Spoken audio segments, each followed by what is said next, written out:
आम आदमी पार्टी के नेताओं की आदत है कि वो बात बात पर अपने विरोधियों पर आरोप लगा देते हैं।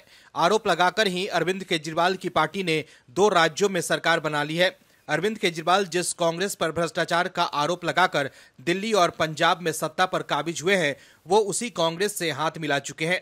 वहीं बीजेपी के नेताओं पर झूठे आरोप लगाने की वजह से अरविंद केजरीवाल माफी भी मांग चुके हैं और अब उनके रास्ते पर आप के दूसरे नेता भी चल पड़े हैं। लेकिन आम आदमी पार्टी के लिए लगातार बुरी खबर आ रही है। आपके नेता ऐसे फंसे हैं कि कोर्ट से उन्हें लगातार झटका लग रहा है। दर्शकों, आपके नेता लगता है अपना जेल ग्रुप बना रहे हैं, तभी तो सभी आपके नेताओं को जेल जाने की बड़ी चाहत होने लगी है। पार्टी के मुखिया अरविंद केजरीवाल और आपके दूसरे बड़े नेता तो जेल में बंद हैं ही, और अब दिल्ली सरकार की एक और मंत्री आतिशी भी मुश्किल में फंस गई हैं।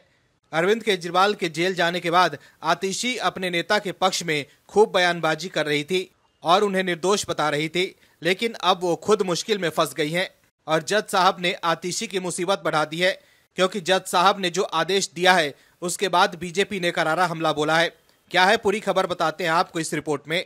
दरअसल मानहानि से जुड़े एक मुकदमे में दिल्ली सरकार की मंत्री आतिशी को फिलहाल बेल मिल गई है, लेकिन राउस रेवेन्यू कोर्ट ने आतिशी को 20,000 के मुचलके पर जमानत दी है।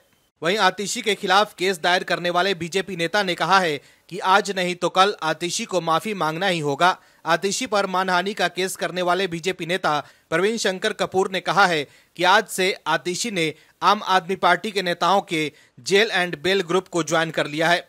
अब ये सिलसिला चलता रहेगा। बेहतर होता कि जब वो कोर्ट में आ ही गई थी तो न्यायालय में माफी मांगकर इस चीज को हमेशा के लिए सेटल कर लेती, लेकिन शायद अभी वो माफी मांगने में थोड़ा समय लेना चाहती है।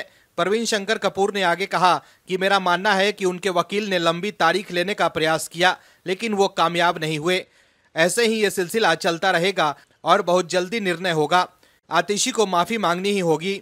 उन्होंने अब तक किसी बड़े न्यायालय में कोई अपील दायर नहीं की है। लगता है वो न्यायिक प्रक्रिया को स्वीकार कर रही हैं और इस प्रक्रिया पर चलते हुए देर सवेर माफी मांगना चाहती है, थोड़ा देर करना चाहती है। बीजेपी नेता ने कहा कि अदालत ने उन्हें 30,000 रुपए की बेल बॉन्ड और 20,000 रुपए की सिक्योरिटी के आधार पर बेल दी है। इसके बाद अब आगे मुकदमा चलेगा।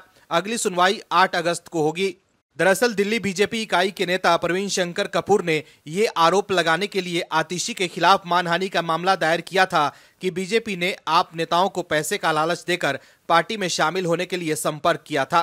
कपूर ने आरोप लगाया कि आप नेताओं द्वारा बीजेपी के खिलाफ किए जा रहे वादे झूठे हैं और उसमें से किसी ने भी इन दावों के समर्थन में कोई सबूत पेश नहीं किए हैं।